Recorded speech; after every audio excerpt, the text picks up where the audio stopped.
ओम शांति। 16 सितंबर 2023 के ईश्वरीय महावाक्य।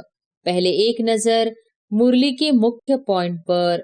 बाबा ने कहा, हमारी सर्विस ही है हर एक को स्वर्ग के लायक बनाना, जैसे तुम बन रहे हो।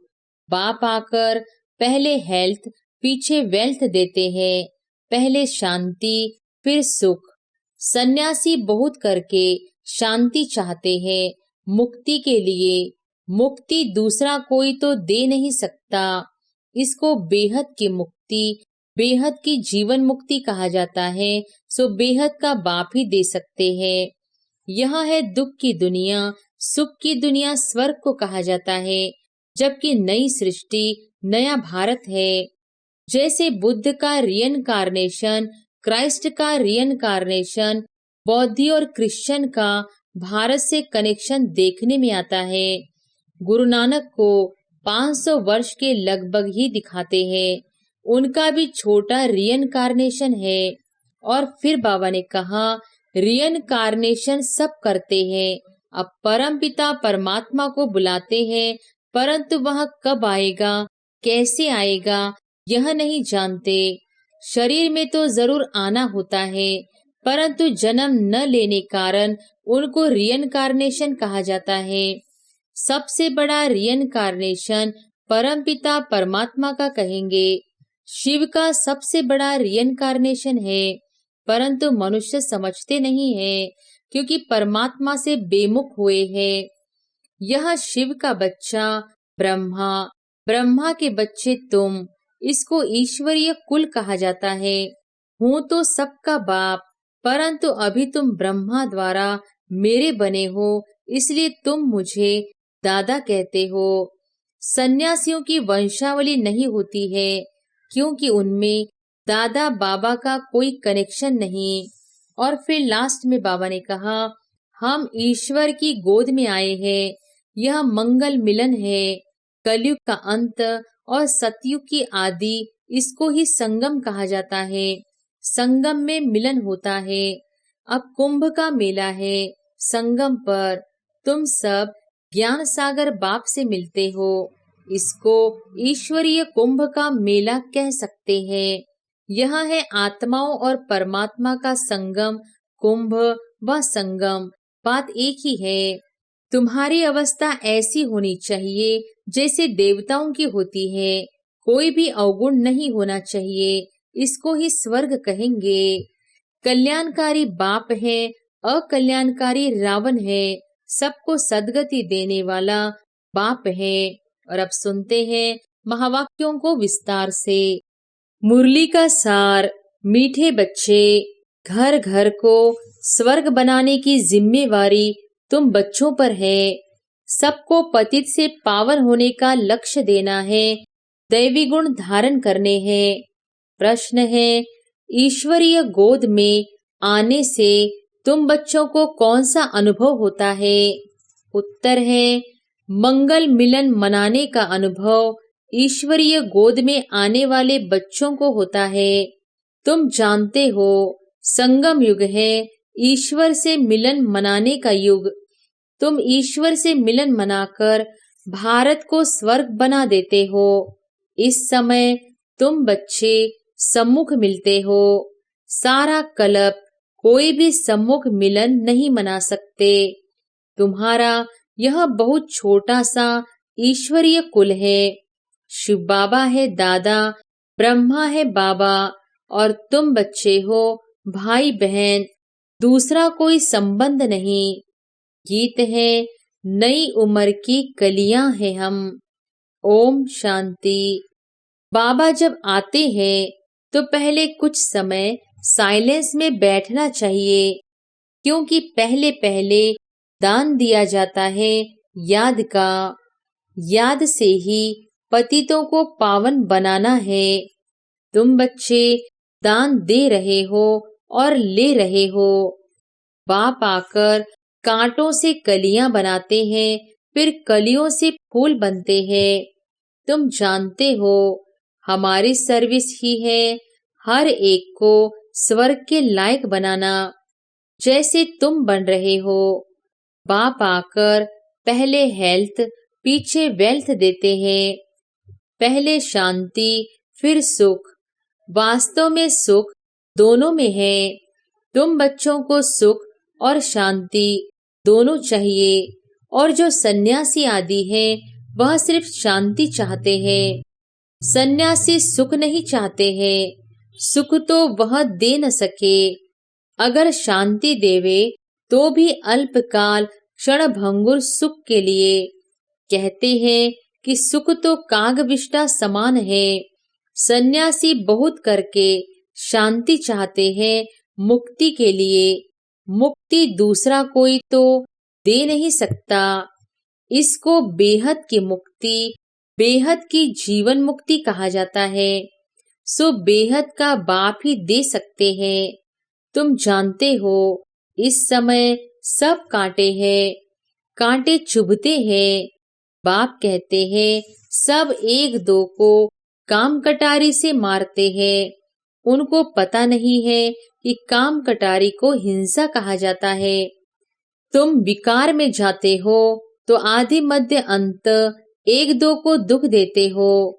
यह है दुख की दुनिया। सुख की दुनिया स्वर्ग को कहा जाता है, जबकि नई सृष्टि नया भारत है। भारतवासी जो देवी देवताओं की पुजारी है जानते हैं कि इन देवताओं का राज्य था जिसको स्वर्ग कहा जाता है। यह भी महसूसता आती है। लक्ष्मी नारायण के मंदिर में जाकर उनकी महिमा गाते हैं।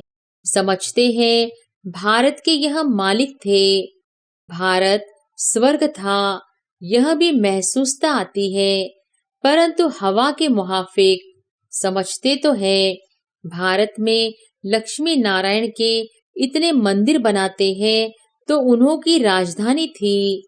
महाराजा महारानी कहा जाता है, परंतु कब थे सो भूल गए हैं। कितनी साधारण भूल है, कोई जास्ती टाइम नहीं हुआ है। 5000 वर्ष की बात है। क्राइस्ट बुद्ध आदि को 2-2500 वर्ष हुए हैं।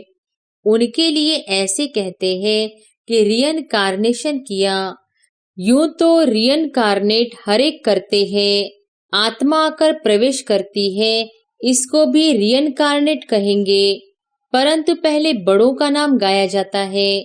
कहा जाता है परमपिता परमात्मा रियनकार्नेट करेंगे, तब आकर शरीर में प्रवेश करेंगे। रियनकार्नेट का अर्थ यह है। तो जो बड़े नामी ग्रामी होते हैं उनके लिए यह कहा जाता है। जैसे बुद्ध का रियनकार्नेशन, क्राइस्ट का रियनकार्नेशन, बौद्ध और क्रिश्चियन का भारत से कनेक्शन देखने में आता है। गुरु नानक को 500 वर्ष के लगभग ही दिखाते हैं। उनका भी छोटा रियनकार्नेशन है। वह बड़े हैं तो रियनकार्नेशन सब करते हैं। अब परमपिता परमात्मा को बुलाते हैं, परंतु वह कब आएगा, कैसे आएगा, यह नहीं जानते। शरीर में तो जरूर आना होता है, परंतु जन्म न लेने कारण उनको रियनकार्नेशन कहा जाता है। छोटा बच्चा तो नहीं बनते हैं। सबसे बड़ा रियनकार्नेशन परमपिता परमात्मा का कहेंगे। गाते हैं परमात्मा 24 अवतार लेते हैं। अब कह देते पत्थर पत्थर में अवतार लिया, गिरते जाते हैं। जैसे भारत गिरता जाता है वैसे उनकी कथनी भी गिरती जाती है। बाप नई दुनिया का रचयिता है, सो जरूर नई और पुरानी के संगम पर आएंगे। उनको सबसे बड़ा रियनकार्नेशन कहेंगे। शिव का सबसे बड़ा रियनकार्नेशन है, परंतु मनुष्य समझते नहीं है, क्योंकि परमात्मा से बेमुख हुए हैं। निराकार से परिचित जरूर है, परंतु वह यह नहीं जानते कि परमात्मा कब आते हैं, क्या आकर करते हैं। ऐसे नहीं कि विष्णु का रियनकार्नेशन कहेंगे, देवी देवता धर्म का रियनकार्नेशन नहीं कहेंगे, देवी देवता धर्म की स्थापना कहेंगे। विष्णु अवतरण का एक नाटक भी बनाते हैं। अब वास्तव में विष्णु अवतरण की तो बात ही नहीं। तुम अब विष्णु के कुल के बन रहे हो। ईश्वर का कुल है ना। यह शिव का बच्चा ब्रह्मा, ब्रह्मा के बच्चे तुम, इसको ईश्वरीय कुल कहा जाता है। परमपिता परमात्मा कहते हैं, मैं आकर तुमको अपना बनाता हूँ। मैं आकर तुम बच्चों का बाप बनता हूँ तो सबका बाप, परंतु अभी तुम ब्रह्मा द्वारा मेरे बने हो, इसलिए तुम मुझे दादा कहते हो। आत्माओं का बाप तो है ही, सब जानते हैं। इस समय मैं आया हुआ हूँ, तुम ही अभी मिलते हो। बेहद के बाप से तब मिलते हो जब बाप जन्म देते हैं। अभी तुमको धर्म का बच्चा बनाया है ब्रह्मा द्वारा। विकार के तो बच्चे हो न सके, इतनी प्रजा है। बहन भाई कितने हैं, तो यह सब मुख वंशावली ठहरे ना। सन्यासियों की वंशावली नहीं होती है, क्योंकि उनमें दादा बाबा का कोई कनेक्शन नहीं है। यहाँ बाप भी है, दादा भी है। दादा इनको बड़े भाई को कहा जाता है।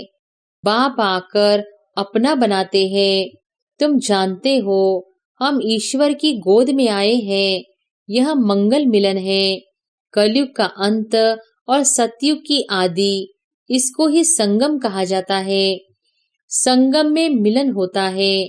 जैसे 3 नदियों का संगम है, उसमें क्या होता है? गुरु लोग और जिज्ञासु का मंगल मिलन होता है। वह तो हो गया जिस्मानी। गाया भी हुआ है आत्मा और परमात्मा का मंगल मिलन। यह सबसे अच्छा है। आत्माएं मिलती हैं परमपिता परमात्मा से। इसमें पानी के नदी की बात नहीं है। यहाँ तुम बैठे हो, यह तुम्हारा बहुत भारी मंगल मिलन है। आत्माएं भी चैतन्य है। परमपिता परमात्मा का यह लोन लिया हुआ शरीर है। इनको मंगल मिलन कहा जाता है। कुंभ का मेला कहा जाता है ना। कुंभ को भी संगम कहेंगे। 3 नदियों के संगम का नाम कुंभ रख दिया है। सबसे बड़ा संगम कौन सा है? सागर और नदियों का सबसे बड़ी नदी है ब्रह्मपुत्रा।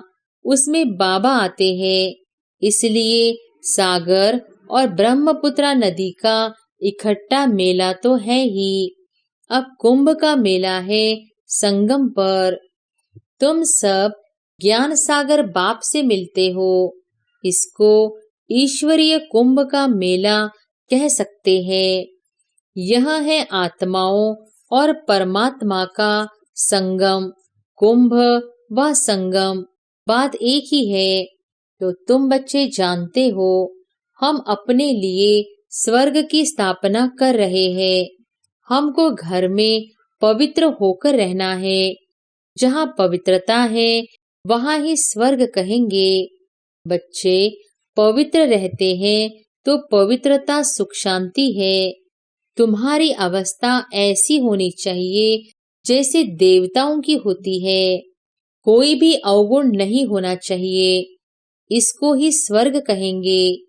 वही फिर स्थायी स्वर्ग बन जाता है। घर में ऐसा लायक बनना है, इसलिए कहा जाता है घर घर को स्वर्ग बनाओ। तुम मनुष्यों को स्वर्ग में चलने लायक बनाते हो। तुम्हारे लिए ही गीत है, घर घर को स्वर्ग बनाओ। सतयुग में घर घर में स्वर्ग था, अब नहीं है। जो बच्चे बाप से वर्षा लेते हैं, उन्हों को अपने घर बैठे पतित से पावन बनने का लक्ष्य देना है। यह बड़े ते बड़ा चैतन्य तीर्थ है। जहाँ शिव बाबा सागर है, वहाँ तुम आत्माएं गंगाएं जरूर होंगी। यह सबसे बड़ा ऊंचते ऊंच मेला है। वहाँ सब है भक्ति मार्ग के मेले। यह है ज्ञान मार्ग का मेला। भक्ति मार्ग के मेले तो जन्म बाई जन्म लगते रहते हैं। ज्ञान मार्ग का मेला एक ही बार लगता है। यह है रूहानी मिलन। सुप्रीम रूह परमधाम से आकर बच्चों से मिलते हैं। सबसे अच्छी यात्रा या मेला यह है। यह चैतन्य सागर तो कहाँ भी जा सकते हैं, वह जड़ सागर तो कहाँ नहीं जाता। यह सागर जाता है, तुम नदियां भी जाती हो। निमंत्रण पर ज्ञान सागर इस ब्रह्मपुत्रा नदी के साथ चलते हैं। तुम भिन्न भिन्न प्रकार की नदियां हो। कोई पवित्र है, कोई अपवित्र है। कोई कोई समय ऐसे बहुत आ जाते हैं जो पवित्र नहीं रह सकते हैं, फिर भी आते तो है ना। बाहर के गृहस्थी भी आते हैं, अलाउ किया जाता है। ऐसे भी नहीं, सबको अलाउ करेंगे। कोई मित्र संबंधी आदि आते हैं, जिन्हों को उठाने के लिए अलाउ करते हैं। नहीं तो कायदे बहुत है। इंद्रप्रस्थ में कोई पतित आ न सके। कोई भी पंडा व सब्ज परी आदि कोई भी पतित को साथ में ले आ नहीं सकती। इसलिए बाप कहते हैं, खबरदार रहना। सर्टिफिकेट तुमको मिलता है, किसको साथ ले आती हो या भेज देती हो, रिस्पॉन्सिबिलिटी तुम्हारे पर है। यूं तो सेंटर्स पर तो निमंत्रण भी देते हैं। कितने पतित आते होंगे। सेंटर पर पतित आए तब तो उनको पावन बनाओ। यहाँ तो सागर बैठा हुआ है, तो नियम रखे हुए हैं, नब्ज देखी जाती है। डॉक्टर्स सर्जन तो भिन्न भिन्न होते हैं ना।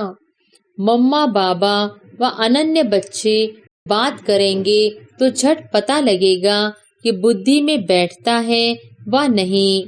तुम कोई को भी समझाएंगे कि दो बाप है तो झट मानेंगे।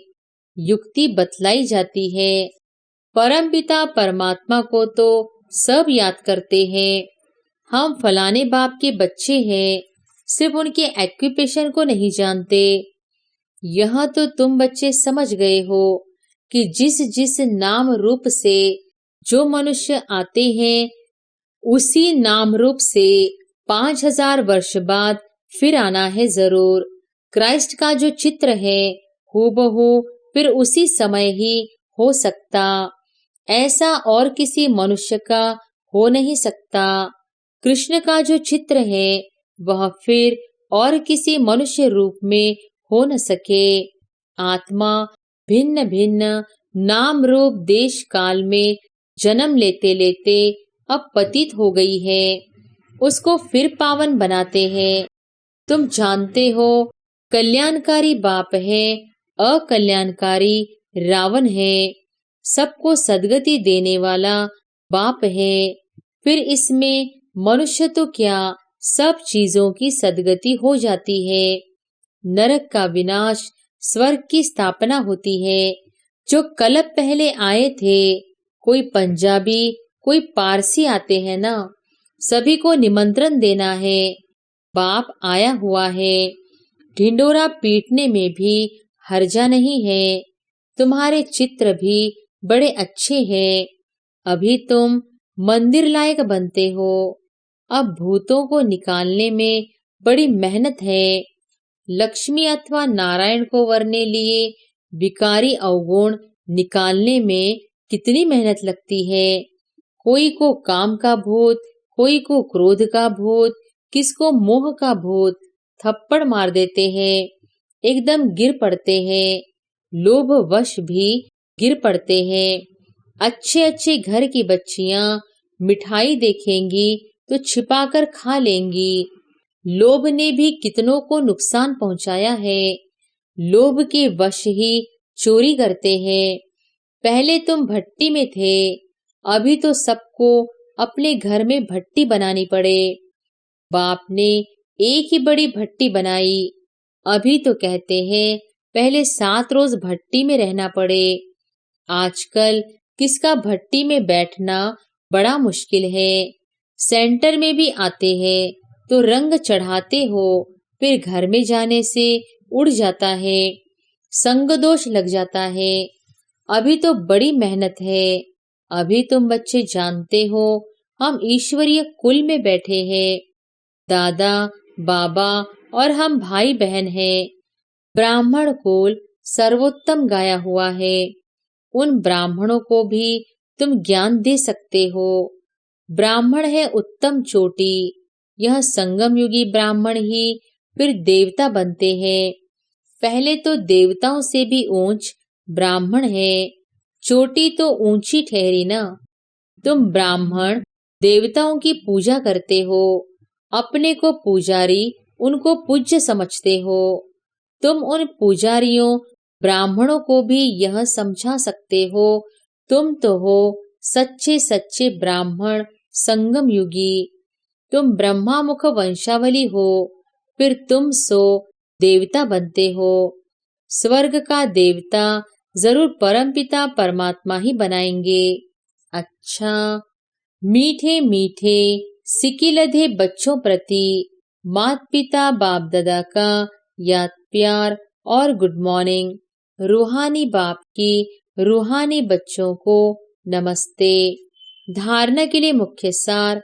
पहली पॉइंट, अंदर के अवगुणों की जांच कर उन्हें निकालना है। संग दोष से अपनी संभाल करनी है। देवताई गुण धारण कर स्वयं को लायक बनाना है। दूसरी पॉइंट, घर घर को स्वर्ग बनाने की सेवा करनी है। भूतों को बाप की याद से भगाना है।